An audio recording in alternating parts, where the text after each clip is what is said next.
नमस्कार. मधमाशांचं जग एपिसोड 3 मध्ये आपलं सहर्ष स्वागत. आज आपण पाहणार आहोत मधमाशी मध कशी तयार करते. जगातील सर्वात नैसर्गिक व गोड मध तयार करताना एक थेंब मधासाठी हजारो फुलांवर तिला प्रवास करावा लागतो. आज आपण पाहणार आहोत फुलापासून मधापर्यंतचा वैज्ञानिक आणि थक्क करणारा प्रवास. फुलांमध्ये एक गोड द्रव असतो, त्याला इंग्लिशमध्ये नेक्टर आणि मराठीत मकरंद म्हणतात. मधमाशा फुलावर बसतात आणि आपल्या लांब जिभेने हा मकरंद शोषून घेतात. हा मकरंद म्हणजेच मधाचा कच्चा माल. मधमाशी हा मकरंद आपल्या शरीरातून हनी स्टमक मध्ये ठेवते. हनी स्टमक म्हणजे मधमाशीचे विशेष पोट, ज्यामध्ये हा मकरंद साठवला जातो. हे पोट अन्न पचवण्यासाठी नाही, तर मध बनवण्यासाठीच असतं. नंतर मधमाशी पोळ्यात परत येते आणि मकरंद दुसऱ्या माशीला तोंडावाटी देते.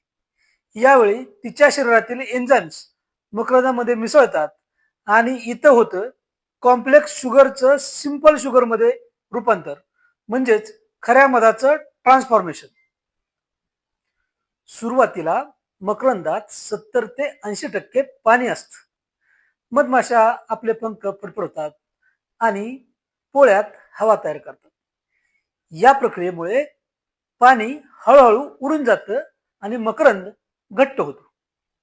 मकरंद घट्ट झाला की मध बनते आणि नंतर षटकोनी आकाराच्या मेणाच्या कोशात तो साठवला जातो. मध पूर्ण तयार झाल्यावर मधमाशा त्या कोशाला मेणाने बंद करतात. त्यामुळे मध हा दीर्घकाळ सुरक्षित राहतो. 1 किलो मधासाठी मधमाशांना लाखो फुलांवर जावं लागतं. एक मधमाशी आयुष्यात फक्त अर्धा चमचा मध तयार करते.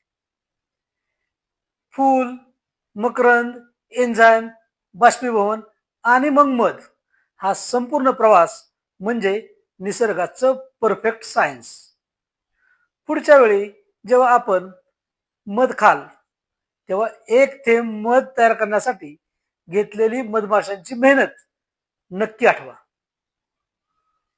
या छोट्या मधमाशांच्या जगात अजून खूप मोठी रहस्य लपलेली आहे.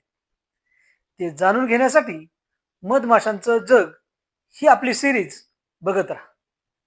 व्हिडिओ आवडल्यास लाईक, शेअर आणि चॅनलला सबस्क्राईब करा.